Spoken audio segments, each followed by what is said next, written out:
Working from home definitely has its benefits, but it can also introduce distractions that can impact how productive we are. So in this video, I'm gonna share 3 simple ways to be more productive when working from home. Number 1 is boundaries. When work and life are in the same location, very easy for the two to mix together. While that can be good for flexibility when you have other priorities, other commitments, it can also impact workflow. It can also impact home life. I know for me personally, working from home for more than a decade now, if I don't and am not setting clear boundaries, then I'm not being as productive as what I possibly could be from a professional sense. And I'm really not enjoying myself as much either.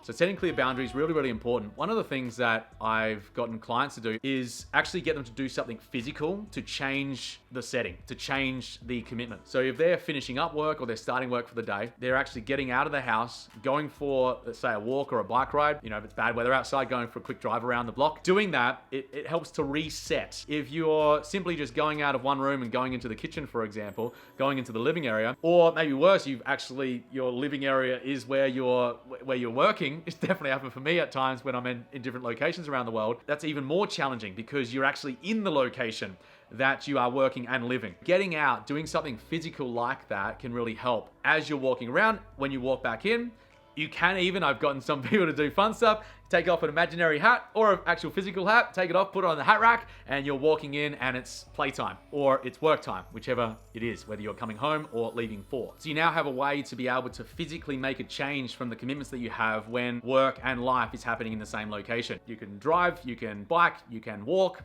There's some other creative options if you want to go with them as well. Let me know if there's a creative option that you're going to do in the comments below. I'd love to hear that. And if you are still finding it maybe a little challenging to get motivated, then I recently recorded another video on that.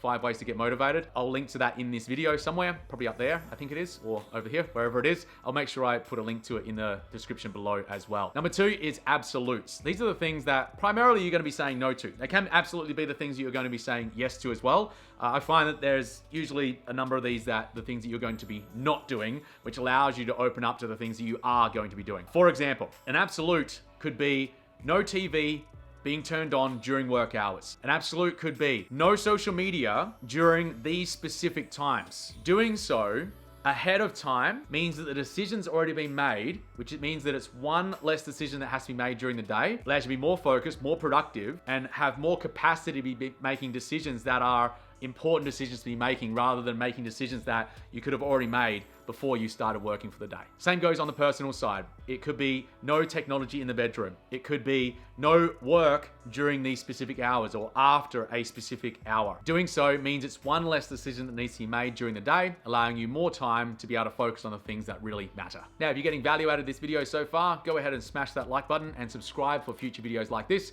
It really helps these videos get out to more people who also want to improve like you do. Thanks so much, and let's keep going. Number 3 is structure. Within the working hours that you have, you want to be determining where and when you're going to get each of the pieces of work done. There are different types of tasks. There can be very detailed tasks that require you to be really laser focused, right up to the other end, which can be much more creative thinking, dreaming up new ideas, ways of solving the challenges that you're facing right now. They can be better done and executed, depending on who you are, in different locations. Now, that could be different locations in the specific house that you're in. It could be that there are specific tasks that you're better doing at home, and then maybe you're at the office 1 or 2 days a week. Might be some collaboration pieces with other people. There could be a cafe that you go to because you know that going there, just simply just dream up some ideas, is a great place to do that. When is also incredibly important here. Some people are much more creative in the mornings. I know that's definitely the case for me. A lot of the songs that I've written over the past 2+ decades have been before the sun even gets up in the morning. A lot of other people are more creative in the evenings. And so that could be a better time for you to be creative, to dream up new ideas, to solve specific challenges, to think strategically. There's no right or wrong here. It is about each person individually. So think about, for you personally, when am I at my best for the different types of tasks, for the big picture stuff, for the more detailed, focused tasks that need to be done. And then when am I scheduling the things I need to get done to ensure that I'm at my best for each aspect of that. So there's that. And then the other part to this is determining a structure around your time. So within the work hours, usually it's going to be the amount of time you're going to dedicate at a specific moment. It could be a full day. It could be a larger chunk of time, like 2 to 4 hours, up to a half day, somewhere between 2 and 4 usually. and then maybe a shorter sprint, like 30 to 60 minutes. Depending on your commitments, your schedule, your what's going on for you in your life, you might use 1, 2, or 3 of those. Determining which you're going to use and then actually scheduling them into your calendar to ensure that, okay, if I'm doing a sprint, I'm setting my timer, I'm setting my alarm to go off in 60 minutes. And I am laser focused during that time on a specific task. Then I come up, 5-minute, 10-minute break, and then jump straight into the next piece. On the 2 to 4 hours, same thing. Do you want to be scheduling that? Maybe take a break halfway in between. If it's a 2-hour or a 3-hour, for example, maybe there's 2 breaks, like 5-minute breaks in between the 4-hour. But determining what you're going to be doing in that time ahead of time, rather than you jump into a 2-hour segment and you spend the first 10, 15 minutes thinking, now what am I going to do? If you can be planning that out ahead of time, so you've got that scheduled, you've got block time in your calendar, either sprints, larger chunks of 2 to 4 hours, or full days. Full day could be something like what I'm doing here, creation days. I create a bunch of videos at the same time. I used to call it video day.